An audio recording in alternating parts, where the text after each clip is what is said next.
It's my pleasure to welcome you to the first lecture in the STEM Scholar Lecture Series this semester. The Center for STEM Excellence at California State University, Sacramento is a university-wide initiative that's aimed at strengthening the quality of STEM education and research. One of the important parts of that STEM center is this lecture series. I'd like to acknowledge and thank Capital Public Radio and the Office of Public Affairs at Sacramento State for their support of this program. It is now my pleasure to introduce one of our college's own, Dr. Diane Baker from the School of Nursing. Dr. Baker obtained her PhD from University of Hawaii in 2009 and completed a postdoctoral research fellow at the Betty Irene Morse School of Nursing at UC Davis.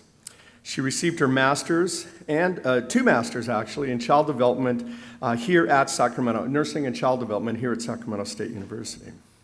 In 2001, she joined the faculty in the nursing program, and in addition to her role as a professor in our program, she's an adjunct faculty member of the Center of Excellence in Developmental Disabilities at the Minds Institute, and she does voluntary clinical faculty work at UC Davis Medical Center.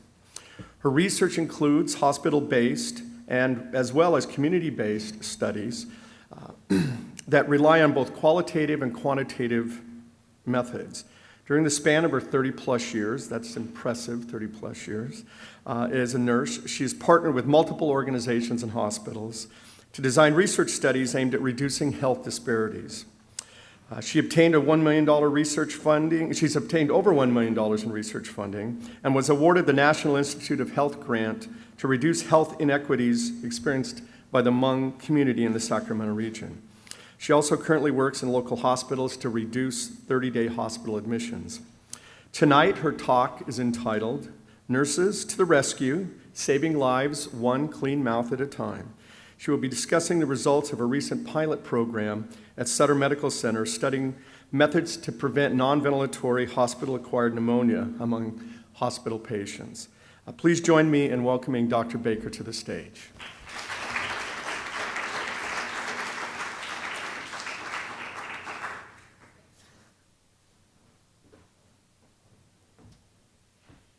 Well, thank you all for coming. I appreciate this opportunity to speak to you tonight about something I've become incredibly passionate about, not only because of its potential to save lives, but because of the role that nurses play in delivering care in hospitals every day across the United States. Before I begin, I need to shout out a big thank you, but also make a disclosure that part of this study was funded by Sage Products Incorporated. Excuse me.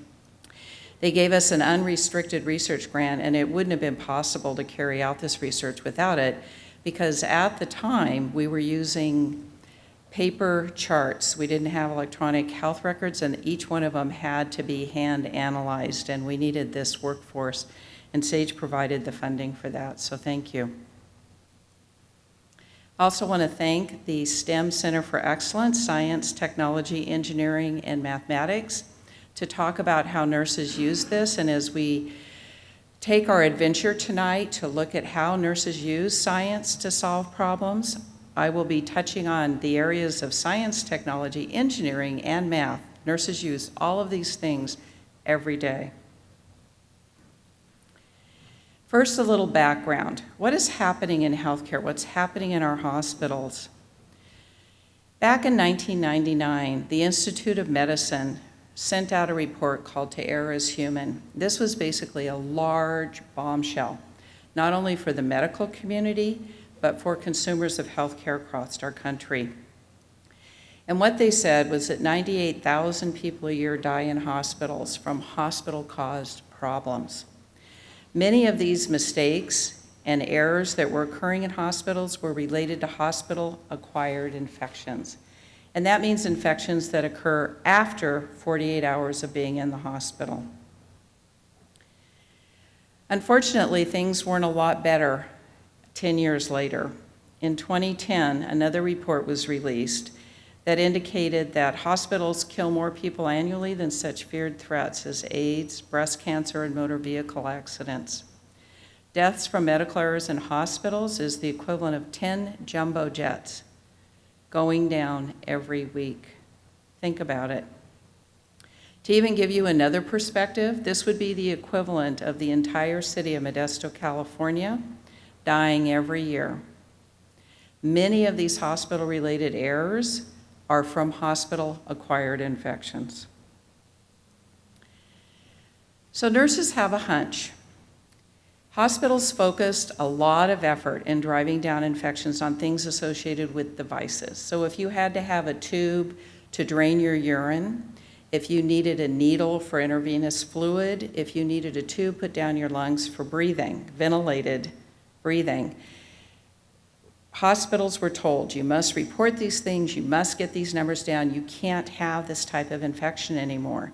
And they did really well at it. Actually, things are going really well with those device-associated infections. However, they only account for about 25% of hospital-acquired infections. And nurses are taking a step back, looking around and saying, wow, I'm seeing a lot of infections that aren't related to these devices. We have a hunch. So nurses have been following hunches for a long time. Science has been following hunches for a long time. Way back, beginning with John Snow in the 1855 cholera epidemic in London. People were dying, about 500 people a week. No one knew what was causing this problem.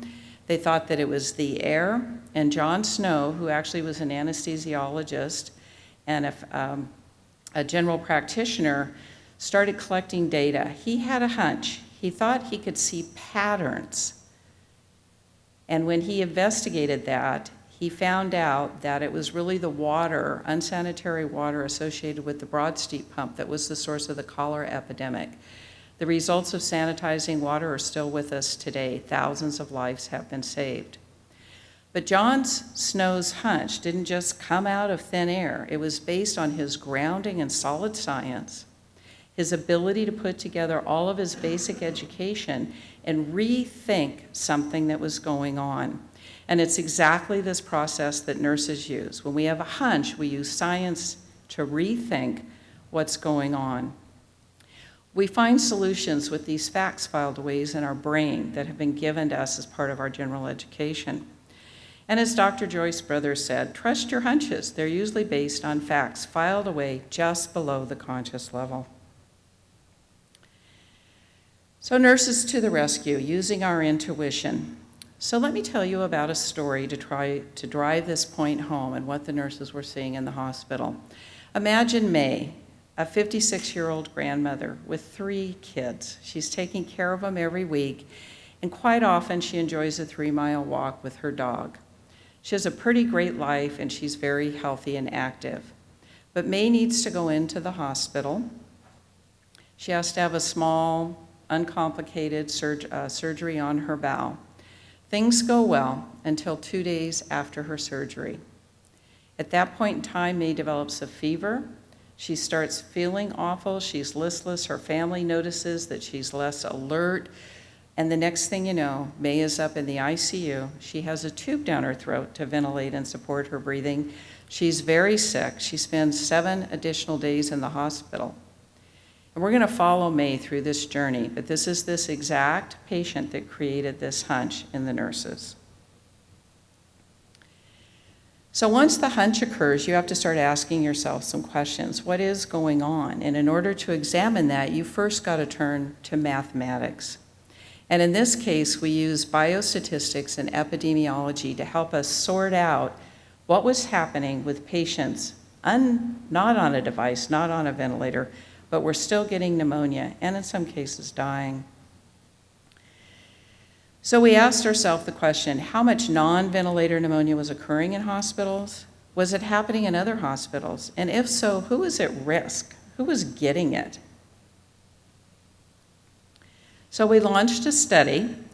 We actually duplicated this study at 3 major hospital systems. So this initial study was done with Sutter Health Systems here in Sacramento, but it was duplicated with Kaiser Permanente and also Veterans Hospital. So we have 3 big, large systems all looking at this issue at this point in time. We used a descriptive, quasi-experimental, retrospective data study to answer these questions. We were looking at all the billing codes, which are called ICD-9, the billing codes from the hospital, and screening for discharges with pneumonia that wasn't present on admission, but showed up on discharge. Once we had those cases identified, we used very stringent standards from the Centers for Disease Control and Prevention to make sure that what we were calling pneumonia was truly pneumonia. We were accurate, we drilled this data down. And here's what we found out. We looked at over 24,000 patients and a total of over 97,000 hospital days. And there were 115 cases of pneumonia. That's a lot of people that are pretty sick. We were able to estimate that this was costing the hospital $4.6 million. There were 23 deaths related to this. This is like May dying. And over 1,035 extra hospital unnecessary days. So then we had to ask ourselves, who's at risk? Who's getting this? Who's getting this pneumonia? Is it May? Is it someone else? Is it really just the sickest patients? And I'll tell you quite frankly, when we started this out, there was pretty much a statement from a lot of healthcare professionals and physicians included that said, that happens. That sometimes happens. You go into the hospital, and if you're kind of sick, you might get pneumonia. It was almost an accepted phenomenon, if you will. But we wanted to know who, more specifically. And so we put it up on a scatter plot. We did a regression analysis and tried to look if we could describe who these patients were. And you'll see this data is pretty well scattered. Now, typically with biostatistics, when we do a regression, we're looking for a linear mean that's going to gather up tightly, and that tells us our at-risk group. But you can see here, if you will, that we failed. This told us something else important, though. This told us it was everybody. Typically in medicine and nursing, we tend to approach problems by defining risk, and then we target our interventions toward who's at risk. But in this case, we knew that wasn't going to be the right methodology. The other thing we looked at is what was happening in basic fundamental nursing care that could be contributing to this problem. Were the nurses getting the head of the bed up? Were they walking the patients? Were they getting mobile? Were they doing oral care? Were they using incentives to help patients breathe, cough, and deep breathe after surgery?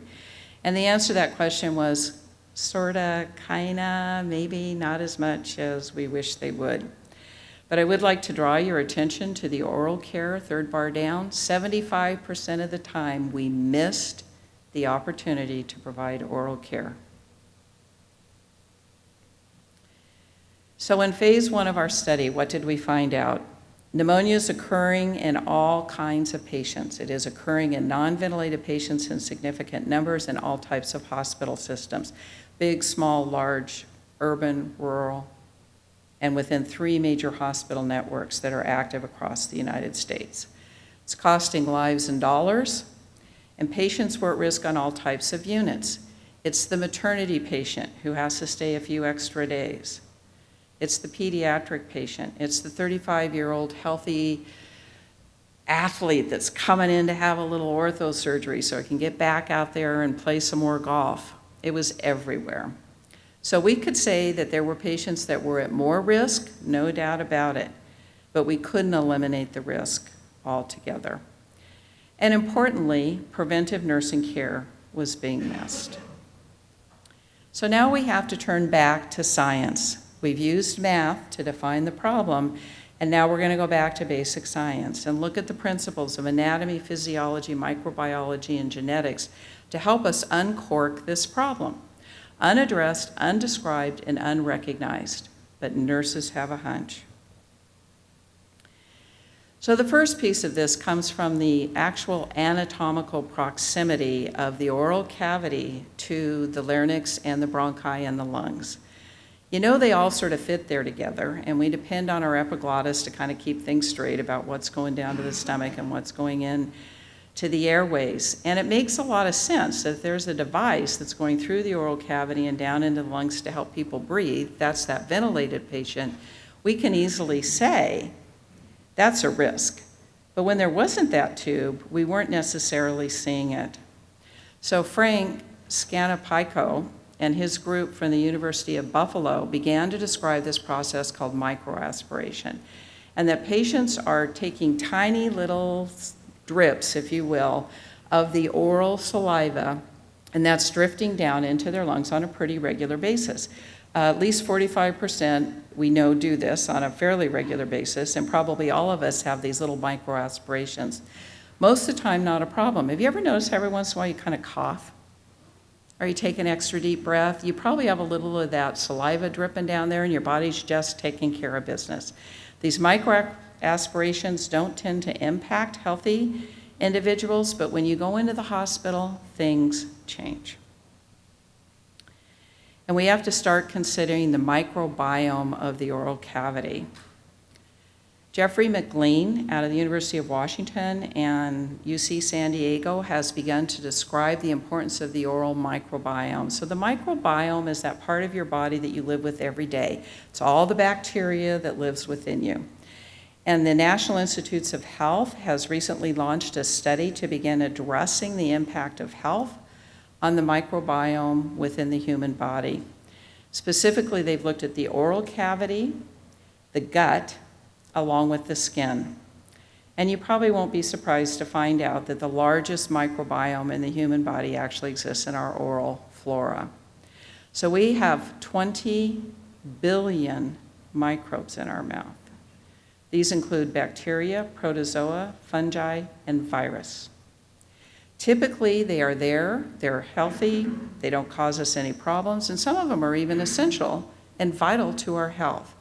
But when you disrupt the microbiome, you have a state called dysbiosis, and health-harming bacteria can begin to thrive within that biome and cause disease. The other thing that Frank Scapopico started to describe is this rapid replication in the mouth. So at the top left part of your screen, you've just brushed your teeth and done your nice oral hygiene, and you've got your fresh breath. And a mere 13 hours later, you have a 4 to 5 time replication of these bacteria in the mouth, and these things build and build and build. So your oral microbiome is dependent on having moisture, fluid, your normal physiological food intake, as well as your personal hygiene, and your body will establish a nice, healthy oral microbiome for you. But go into the hospital and dysbiosis occurs. It's a great risk with hospitalization, and we have not recognized it.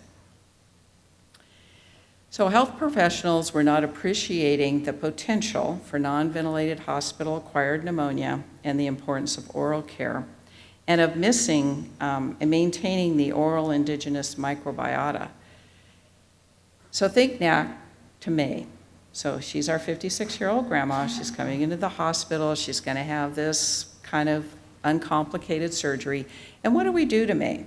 We say, don't eat, don't drink anything, dry out your mouth. We're going to give you medications, in fact, to dry out your mouth a little bit more. Then we're going to put you into surgery, and we're going to put a tube right down through your oral microbiota, right into your lungs. And then when you get done with that, we're going to give you pain medication so you're not coughing, clearing, and taking care of your microaspirations. And then we're going to go a long time without brushing your teeth. And when you're really, really tired and you don't feel like brushing your teeth because you're exhausted, and the nurse comes in and says, brush your teeth, you say, oh, I don't want to, nurse, I'm so tired.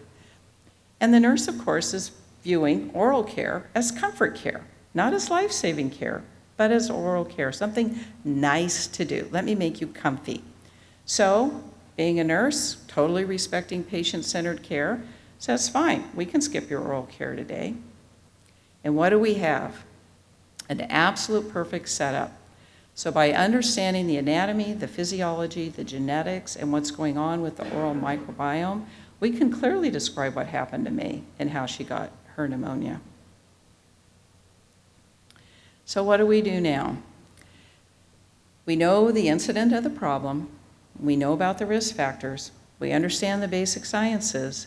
Now we have to make something happen. We have to go out and look what John Snow did when he was able to start sanitizing water. We know we've got to start cleaning mouths. So this part of science is my favorite part. It's translational and applied sciences, and it's really the heart and soul of what nurses do. We're taking science and applying it in practice. And our effort was led by Barbara Quinn. She's a clinical nurse specialist at Sutter Health Systems. You want to raise your hand there, Barbara? Yeah. And she was our team leader, just a joy to work with in many ways. But the first thing that happens when you solve problems in science is you need to gather interprofessionals together. And typically you have to gather a lot of them. So we have bedside nurses, ICU nurses, nurses' aides, registered dietitians, speech pathologists, material supplies, infectious disease, quality and safety, nursing administration, physicians, housekeeping, public relations, and graphic designs. And that's just getting things started. And we also called on an academic community partnership, so that would be Sacramento State pairing with community partners such as Sutter to help solve complex problems that are presenting to our community, and also the Sacramento Area Dental Society. And we called ourselves the Happy Team. I mean, what better name could you have? So, Hospital-Acquired Pneumonia Prevention Initiative. We were going to be happy. But now you have a new problem. This is a big change in a complex system. And hospitals are amongst the most complex systems where human beings are delivering and interacting with each other on a daily basis. And not only do you have to change that system, you have to sustain the change. And Barbara uses this slide, and I just love it because getting hospitals to change is easier than giving a cat a bath.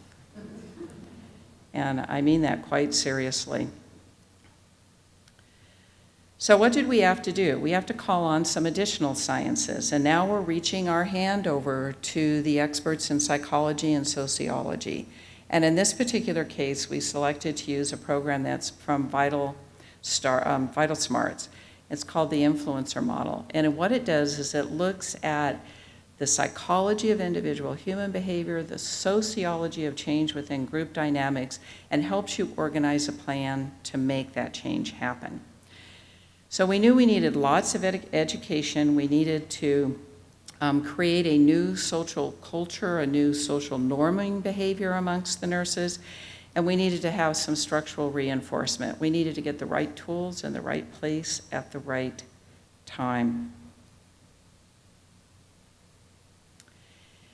Our education was also very patient-centered, and we included patients quite a bit in this process, talked to them about their oral care, out on the units, going into the rooms, what works for you, why don't you want to get your oral care, what would make it easier. Signs like this went all over the hospital. This happens to be an elevator poster, was on benches. Nurses received education on this in a pretty significant way, because here's what we had to do. We had to convince 1,000 nurses and 100 nurses' aides in 2 different large buildings across hundreds of hospital units and 3 different shifts of nurses to do something different and to value oral care as life-saving. And they are busy and caring, but they still needed motivation to change. So it was a big, big task. We also had excellent support from administration at Sutter, and Kim Myers was the nurse administrator that supported this work all the way through. If you don't have top to bottom wanting the change to happen, it also isn't going to happen. So moving along in our journey, we visited the math, we've visited the basic sciences, and now we're to the point of technology and engineering. Some of you may be wondering, wow, how's that going to fit into this story? Well, it turns out it's a really critical and important part, because look at what we needed. So, toothbrush, bet you don't think about them very much. Use them every day, hopefully. But what is it about the toothbrush? Is this high tech or low tech? Well, this toothbrush that you're seeing is actually the ubiquitous toothbrush found in hospitals across the globe. I taught nursing in Vietnam. We went up to the floors. I was talking about oral care, and this exact same toothbrush greeted me in Ho Chi Minh City. It's a 4-cent toothbrush. It's flat, it's hard, it doesn't really get the job done, and the bristles fall out.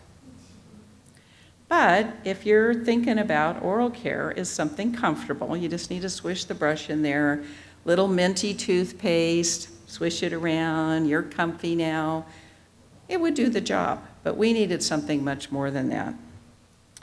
Well, it turns out that an engineer was one of the first people that knew that toothbrushes needed to be engineered and designed better to get their job done. And that was Leonardo da Vinci. He's actually credited with being the father of oral care and oral design and spin technology toothbrushes. So I would say toothbrushes are in fact high tech. But it gets even more complex than that. Do you remember our scatter chart where we were trying to decide who's at risk? Who is it? And it's everybody. So now we have patients that have had a stroke. We've had patients who have Alzheimer's. We have a 16-year-old who's out skateboarding and broke both of his arms. These are patients that cannot complete their own oral care with support. And so they need very high-tech stuff. So right back to the engineering and design department to get suction toothbrushes, to get pumps, devices, things that connect the suctions together, places where you can brush teeth and use suction. That's what this bottom one is, so it doesn't have to be hooked up to the wall in case the patients are in units that don't have that. And then oral grabbing devices for patients with Alzheimer's who may be resistant to oral care. We get that from our speech therapy. Well, and then on your far left is actually the die-cut technology and engineering that needs to go into getting all these things into the hospitals so that the nurses have the right equipment in the right place to do the right job for every single patient. So it's beyond the toothbrush. And then we had to take oral care kits out to all the units and get them delivered in a way that was easy, simple, and handy. We had to have the right type of toothbrush. So now we're using the American Dental Society recommended toothbrush with the kind of bristles, angle design that can reach into these crevices and get the job done. We're using toothpaste with dentifrice, such as sodium bicarbonate, that'll actually break up that oral biofilm and reduce the bacteria count and load in the mouth, rather than just mint toothpaste. Non-alcoholic based mouthwash to take out those health-harming bacteria that were starting to grow and multiply in May's mouth. And we need non-petroleum lip moisturizer. If any of you have ever been in the hospital, you know the first thing that happens is you dry up like a prune. And each one of those cracks in your lip and in your oral mucosa is a place where that bacteria is going to hide, it's going to grow, you're going to microaspirate it, and you can end up with pneumonia. So all 4 components of this oral care kit are essential, and we needed to get it easy because nurses are busy. And that's exactly what happened. So, are you ready for the punchline? Did it work? We visited the math, we visited the sciences, we visited engineering and technology, we've analyzed, we've thought a lot about May, and now this intervention has been going on for 1 year. So this is the year 2013, with 1,000 nurses across 3 shifts, brushing people's teeth, giving oral care to every single patient as best as we possibly could. Nothing's ever 100%. So what happens? Well, first, did we increase oral care using the right technology? And the answer to that is yeah, we did a lot better with oral care. Once the nurses knew and understood that it wasn't comfort care, but really life-saving care, they did get out there and get this oral care done. Our goal was 4 times in a 24-hour shift, and we got pretty darn close. And I would say that's even going up with a lot of reinforcement and effort on the part of the HAPPY team. And then did it work to get rid of the pneumonia? Yes. And what a great day. I remember Barbara sent me this chart in an email, and I just stood up and started going, yes, yes, yes, because we didn't know. It was an experiment, and that's what scientists do. That's what nurse scientists do. We had a hunch. We thought we used the sciences to figure it out, but we didn't know until we started getting this data in. And in fact, we decreased pneumonia by 50%, and those numbers have only gone upward in the 2014 data. So patients in 2013 were 50% less likely to have non-ventilator pneumonia than patients in 2010, which was our baseline. We had a highly statistically significant p-value, 0.0001, and a very high effect size, which is really an important determinant of saying that what you did made a difference, that it had a clinical impact. So you look at odds ratio or effect size, and it's 0.51, which is quite good.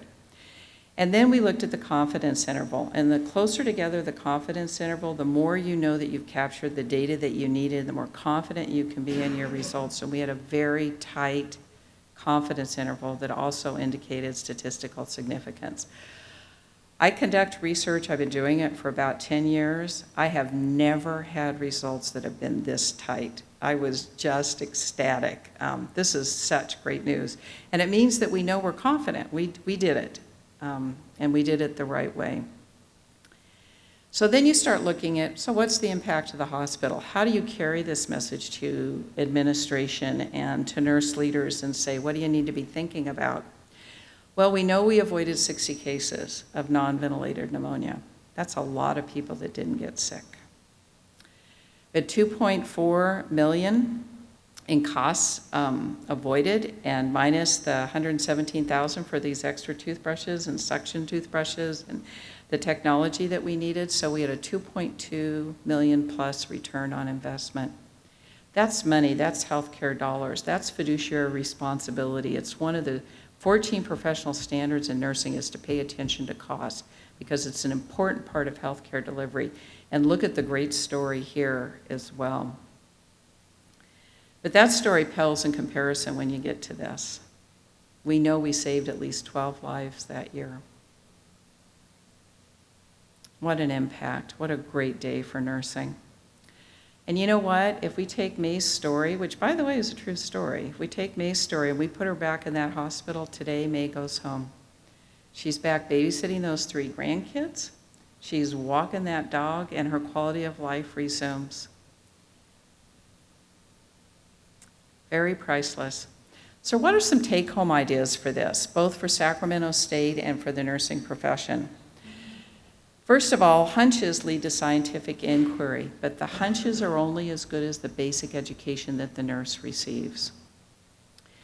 When we have good preparation in the solid sciences from the STEM group, and we are well educated, we can begin to go out into the world and function as nurses and deliver healthcare in that translational and applied area of science. We use the basic sciences every single day to save lives. We also clearly need more interprofessional education. If you tickered that up, you will see we had at least 15 different professions involved in solving this problem, and we need to start driving that interprofessional connection into our undergraduate education. Dean Baldini here at the College of Health and Human Services has done a lot to help facilitate that across our disciplines. Dr. Deborah Brady's in the audience. She runs our simulation lab, and she's been making a lot of headway toward running simulations between physical therapy, speech, inviting pharmacy in, and pairing that with nursing. And the next step is we need to start getting that interprofessional education down with the basic sciences and engineering, technology, and so forth, and start doing more in that area. This is also a complex problem. It sounds simple, and I hope I broke it down enough that you thought, well, that sounded kind of easy, because that was my goal. But really, it was highly complex. Hospitals are complex systems with several nodes operating at the same time. And we have not yet implemented an understanding of complex science and social noting into our basic nursing education or in our College of Health and Human Services in a significant way. And I think we need to start filling in that gap. Every undergraduate student at Sacramento State should take 1 course in complexity science. That is my stance. And then, in case you haven't figured it out, you have to brush your teeth. You have a very important biological function going on in your body that creates health for you every single day that exists within your oral microbiome. And that microbiome is essential to your health, but if disrupted, can also be detrimental to your health. So oral care is absolutely essential.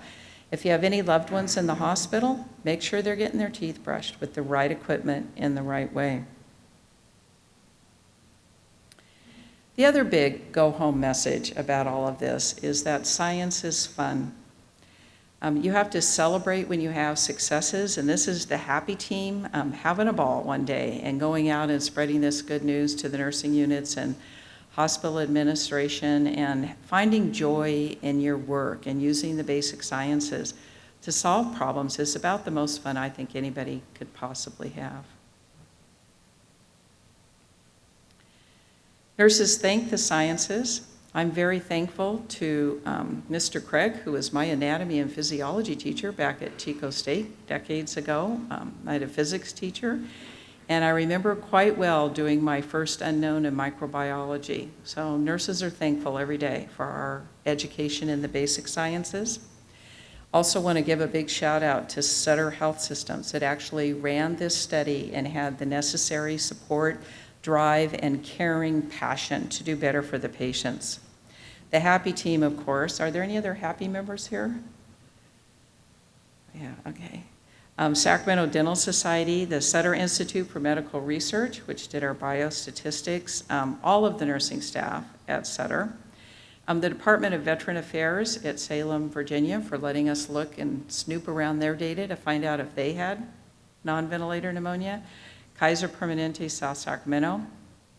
And then, of course, Sage Products Incorporated, which provided the unrestricted grant that allowed us to move forward. So thank you for your time. I'm happy to take questions now. This is the vision statement. We are preventing pneumonia and saving lives one clean mouth at a time from our Happy Team initiative.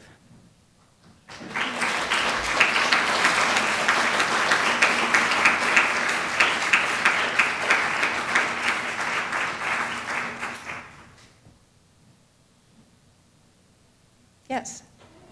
Maybe this is part of the question, I'm not sure.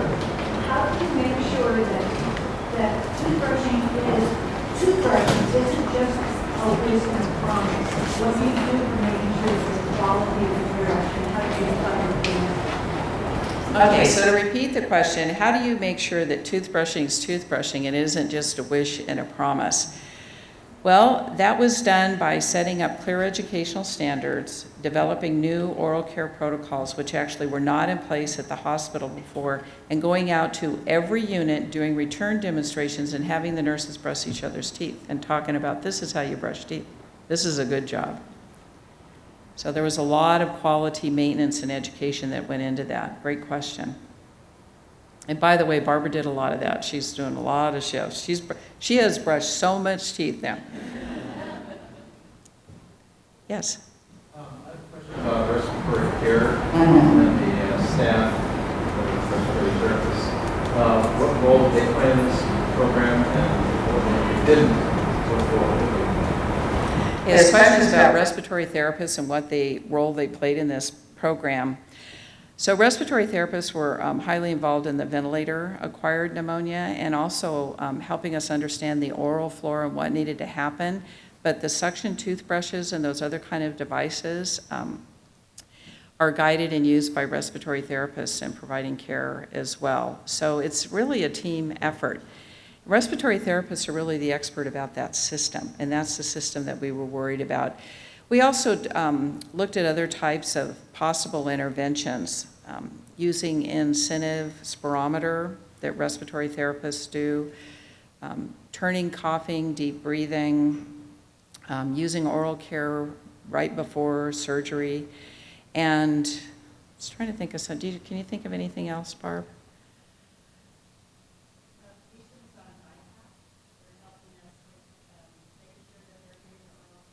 Yeah, okay, so patients that are on types of breathing support devices that are not the tube going down, but other types of breathing support, making sure that we're able to do the oral care properly and safely for them as well.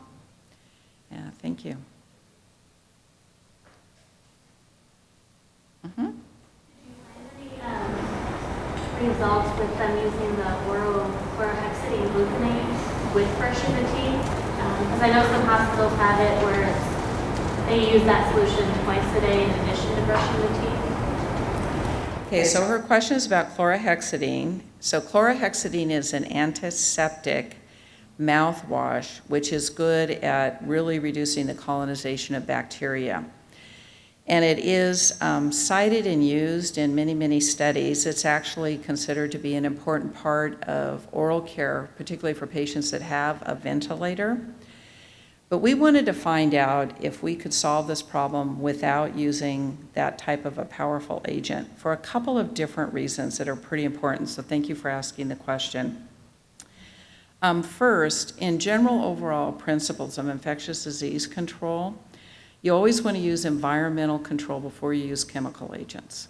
So that's just a general solid principle. So why go to the chemical agent if you don't have to? Secondly, using something that kills bacteria, which chlorhexidine does, anytime you start kill, what we call you're doing a kill to get rid of the infectious agent, you start setting up the risk for something else growing that the agent doesn't kill. So those are two very powerful reasons. And I'll tell you the one reason that I did is because this stuff tastes awful. It's icky. And we're nurses, and we don't want to do icky things with our patients. So if we could avoid it, we did not want to jump into the chlorhexidine mix. Also, there has been described in Europe and in Canada resistance now, oral bacterial microbial resistance to the kill offered by chlorhexidine. And the more we use it in massive amounts across hospitals, the less effective it's going to be. So you want to reserve that for only the patients that need it, those that are most at high risk, those who maybe you can't do oral care with for other obstructive reasons, and then using good infectious control principles. And we consciously considered chlorhexidine. It's pretty popular right now. And then for the reasons that I described, decided not to use it. And guess what? It worked. We were able to get these numbers down without resorting to a chemical agent. One of the things you mentioned about your patient today that you were talking about was poor oral hygiene, but I'm guessing she probably also laid in bed 23 plus hours a day. And so when it comes to incentive spirometry and getting them out of bed, I just wonder, you had a pretty big bar on the correlation between mask and problems as well as with the oral hygiene. I just wonder if you're going to look into that anymore or looked into it as correlated? Yeah. Did people breathe better when they started realizing they could take better care of themselves? So his question is about what about that other missed care? So what about the mobility? What about the incentive spirometer? How did those things potentially impact oral care? Well, there were a couple of things that we considered. We thought, well, maybe we'll just do everything. And then we realized we were dealing with a complex system with a lot of things. And there have been lots of success for doing bundled care in units. So you can get the ICU nurses to pick up a bundle of care and deliver it. You can kind of get that organized. But when we thought about trying to get 1,000 nurses to deliver a new bundle of care, completely change and support mobility and all those other things, we kind of thought, wow, that's a lot. Not to say that we wouldn't have tried, but we thought we could get really far along on this with the oral care. A couple of things. We also did an evidence-based, what's called a SCOPUS study to look at incentive spirometer. And it turns out that there really isn't a lot of evidence that supports its ability to reduce pneumonia. Now that may be because we're not using incentive spirometer a lot. Did you see the missed care? Okay. Or it may be that other things, it's not as effective as the physiological thought would be, that it would really start reducing pneumonia. So there's some studies being done that are looking at new technologies in incentive spirometry, new ways of measuring how often it's being used, some electronic devices that are on them. So there's a lot of investigation going on, and I think you're going to hear more about that later. Addressing the issue of mobility, absolutely essential. And I think most of the hospitals in this area are taking on mobility initiatives, getting patients up frequently and often. And my guess is when we pull our 2014 pneumonia data, knowing that the mobility thing's going on, knowing the attention to oral care, we're going to see these numbers driving down even further. So that's also a great question. Thank you.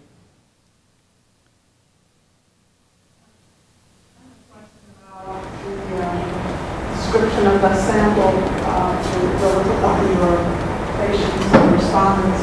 Were they primarily younger and healthier? Were they a lot of people older and sicker? Who were they people who were in the study? That's what I didn't quite hear the first part of your Who question. were the people in the study? Were they primarily younger or older, or a combination of younger, sicker, and more healthy individuals?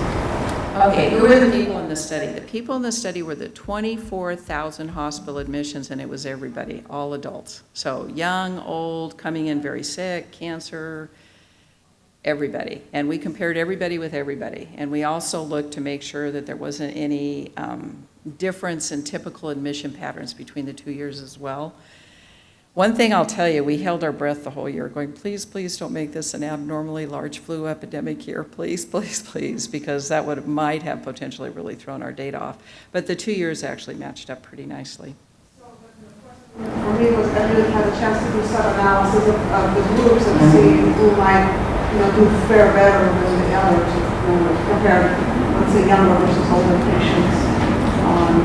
Oh, in terms of who's still currently getting pneumonia, the patterns continue to be diffuse. Yeah, it really is a universal problem. And that again is not to say that we can't say who's at more risk, but everybody's at risk.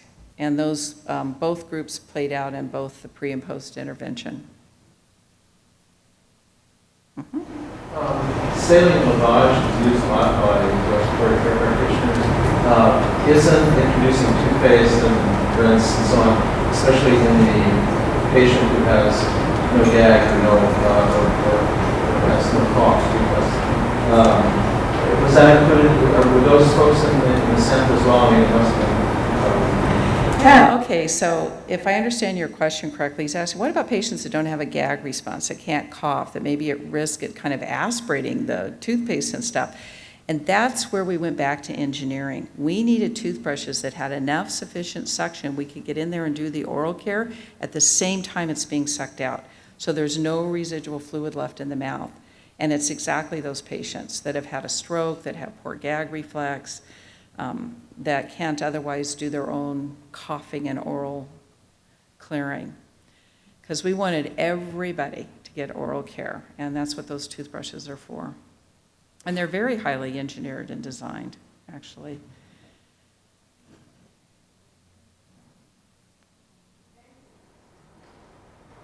All right, thank you very much.